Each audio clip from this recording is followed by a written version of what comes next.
ଆଜିର ରାଶିଫଳ ଜୁନ୍ ମାସ 6 ତାରିଖ 2026 ମସିହା ଶନିବାର। ଚାଲନ୍ତୁ ଜାଣିବା ଆଜିର ପଞ୍ଚାଙ୍ଗ। ତିଥି ଷଷ୍ଠୀ, ରାତ୍ରି 2:56 ଗତେ, ସପ୍ତମୀ ନକ୍ଷତ୍ର ଶ୍ରବଣ, ଦିବା 7:02 ଗତେ ଧନିଷ୍ଠା, ଚନ୍ଦ୍ର ମକର, ରାତ୍ରି 7:58 ଗତେ କୁମ୍ଭ। ଚାଲନ୍ତୁ ଜାଣିବା ଆଜିର ସୂର୍ଯ୍ୟ ଉଦୟ ସମୟ 5:11, ସୂର୍ଯ୍ୟାସ୍ତ ସମୟ 6:21। ବୃଷ, ସିଂହ ଓ କନ୍ୟା ରାଶିର ଘାତ ବାର, ସିଂହ ରାଶି ଓ ଘାତ ଚନ୍ଦ୍ର। ଚାଲନ୍ତୁ ଜାଣିବା ଆଜିର କାଳବେଳା ଦିବା 6:50 ମଧ୍ୟ, ଦିବା 4:41 ଗତେ, 6:20 ମଧ୍ୟ, ବାର ବେଳା ଦିବା 1:25 ଗତେ, 3:05 ମଧ୍ୟ। ବିଶୁଦ୍ଧ ବା ଅମୃତ ବେଳା ଦିବା 3:06 ଗତେ, 4:40 ମଧ୍ୟ, ରାତ୍ରି 7:08 ଗତେ, 7:58 ମଧ୍ୟ, ରାତ୍ରି 11:59 ଗତେ। ବିଶୁଦ୍ଧ ବା ମହେନ୍ଦ୍ର ବେଳା ଦିବା 9:11 ଗତେ, 11:35 ମଧ୍ୟ। ଆଜି ତାଳ ଖାଇଲେ ଦେହ ପ୍ରତି ହାନିକାରକ ହୋଇଥାଏ। ଚାଲନ୍ତୁ 12ଗୋଟି ରାଶିର ନାମ ଜାଣିବା ଏବଂ କେମିତି ରହିଛି ଆପଣଙ୍କ ଦିନ ସେ ବିଷୟ ଜାଣିବା ପୂର୍ବରୁ ଭିଡ଼ିଓଟି ଭଲ ଲାଗିଲେ ଲାଇକ୍, ସେୟାର, ସବସ୍କ୍ରାଇବ୍ କରିବେ। ପାଖରେ ଥିବା ବେଲ୍ ଆଇକନ୍ ଦେବି ଅଲ୍ ନୋଟିଫିକେସନ୍ ଅନ୍ କରିବେ, ଯାହାଫଳରେ ନୂଆ ନୂଆ ଭିଡ଼ିଓ ପାଇପାରିବେ। ପ୍ରଥମେ ଦେଖିବା ମେଷ ରାଶି ବ୍ୟକ୍ତିମାନଙ୍କ ପାଇଁ। ବହୁ ଦିନର ଆଶା ଫଳବତୀ ହୋଇପାରେ। ଆପଣଙ୍କ ଉପରେ ଜନସାଧାରଣଙ୍କ ସ୍ନେହ ଶ୍ରଦ୍ଧା ବୃଦ୍ଧି ହେବ। କଳ୍ପନା ବିଳାସୀ ହୋଇପାରନ୍ତି। ବିଭିନ୍ନ ଦିଗରୁ ଧନାଗମ ହେବ। ପାରିବାରିକ ସୁଖ ମିଳିବ। ଆୟ ବୃଦ୍ଧି ହେବ। ସେହିଭଳି ଦେଖିବା ବୃଷ ରାଶି ବ୍ୟକ୍ତିମାନଙ୍କ ପାଇଁ। କାର୍ଯ୍ୟ ହାସଲ କରିବେ ମାତ୍ର ବିଳମ୍ବରେ। ଉଚ୍ଚ ଆଶା ଫଳବତୀ ହେବେ। ଉତ୍ତମ ପରାମର୍ଶ ମିଳିବ। ଧର୍ମ ଧାରଣାରେ ବ୍ରତୀ ହେବ। ମନସ୍କାମନା ପୂରଣ ହେବ। ସତ୍ସଙ୍ଗୀ ହେବେ। ଅର୍ଥ ମିଳିବ। ସଂଗଠକ ହେବେ।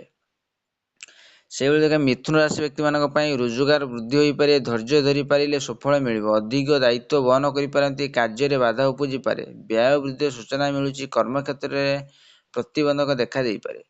ସେହିଭଳି ଦେଖିବା କର୍କଟ ରାଶି ବ୍ୟକ୍ତିମାନଙ୍କ ପାଇଁ ଜମିଜମା ବାବଦ ବିବାଦ ସୃଷ୍ଟି ହୋଇପାରେ, ମାତ୍ର ଅବଶେଷରେ ବିଜୟୀ ହେବେ। ସୁଖ ସମ୍ମାନ ଲାଭ କରିପାରନ୍ତି। କୌଶଳରେ କାର୍ଯ୍ୟ ହାସଲ କରିବେ।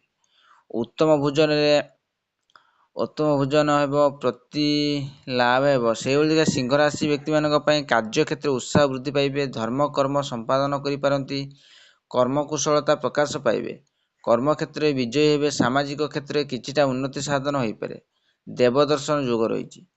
ସେହିଭଳି ଦେଖିବା କନ୍ୟା ରାଶି ବ୍ୟକ୍ତିମାନଙ୍କ ପାଇଁ ଯୋଗାଯୋଗରେ ପ୍ରଗତି ଘଟିବ। କର୍ମକ୍ଷେତ୍ରରେ ଉତ୍ସାହ ବୃଦ୍ଧି ପାଇବ। ଯାତ୍ରା ସମୟରେ ସତର୍କରେ ଚଳିବାକୁ ପଡ଼ିବ। ବିଭାଗୀୟ ଅର୍ଥ ପ୍ରାପ୍ତିର ସୂଚନା ମିଳୁଛି। ବହୁବିଧ ଧନ ଉତ୍ତମ ଗୁଣର ଆଧାର ହେବ। ସେହିଭଳି ଦେଖିବା ତୁଳା ରାଶି ବ୍ୟକ୍ତିମାନଙ୍କ ପାଇଁ କାର୍ଯ୍ୟରେ ଅବହେଳା କଲେ ଧନ କ୍ଷୟ ହେବାର ସମ୍ଭାବନା ଅଛି। ସାମାନ୍ୟ ଅସୁସ୍ଥତା ଅନୁଭବ କରିପାରନ୍ତି। ଖର୍ଚ୍ଚ ପରିମାଣ ବୃଦ୍ଧି ପାଇବ। ମିଥ୍ୟା ଅଭିଯୋଗ ପାଇଁ ଅନ୍ୟ ଉପରେ ବିରକ୍ତି ପ୍ରକାଶ କରିପାରନ୍ତି। ସ୍ୱାଭିମାନୀ ହେବେ।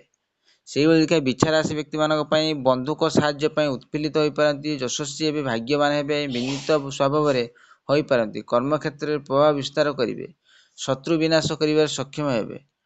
ସେହିଭଳି ଦେଖିବା ଧନୁ ରାଶି ବ୍ୟକ୍ତିମାନଙ୍କ ପାଇଁ ଦୃଢ଼ ମନୋବଳ ନେଇ କାର୍ଯ୍ୟ ସମ୍ପାଦନ କରିବେ। ଦୀର୍ଘ ଦିନର ଆଶା ପୂର୍ଣ୍ଣ ହେବ। ଠାକୁରଙ୍କୁ ଦର୍ଶନ କରିବାରେ ସୁଯୋଗ ଅଛି।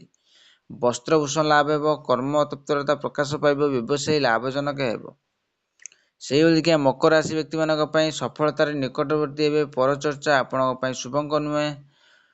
ଭ୍ରମଯୋଗ ଅଛି। ମାନ୍ୟତା ପ୍ରାପ୍ତ ହୋଇପାରନ୍ତି। ଗୃହରେ ଶାନ୍ତି ବାତାବରଣ ସୃଷ୍ଟି ହେବ। ସର୍ବାଙ୍ଗୀନ ଉନ୍ନତି ନେଇ ବଦ୍ଧ ପରିକର ହୋଇପାରନ୍ତି। ସେହିଭଳି ଦେଖିବା କୁମ୍ଭ ରାଶି ବ୍ୟକ୍ତିମାନଙ୍କ ପାଇଁ କେତେକ କ୍ଷେତ୍ରରେ ନୀରବ ଦ୍ରଷ୍ଟା ସାଜିପାରନ୍ତି। ଭୟ ଆଶଙ୍କା ଲାଗି ରହିଥିଲେ ମଧ୍ୟ ବହୁତ ଶୁଭଫଳ ଆଶା କରାଯାଏ। ଖଳ ଲୋକଙ୍କୁ ଚିହ୍ନଟ କରି ଉପଯୁକ୍ତ କାର୍ଯ୍ୟାନୁଷ୍ଠାନ ଗ୍ରହଣ କରିପାରନ୍ତି। ଉଦାର ଓ ଦାଦନଶୀଳ ହେବେ।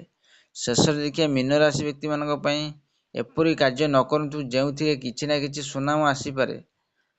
ଭବିଷ୍ୟତ ପାଇଁ ନୂତନ ଯୋଜନା ପ୍ରସ୍ତୁତ କରିବେ। ସୁସ୍ଥ ନିରାମୟ ରହିବେ। ମାନସିକ ସ୍ତରରେ ଶାନ୍ତି ବାତାବରଣ ସୃଷ୍ଟି ହେବ।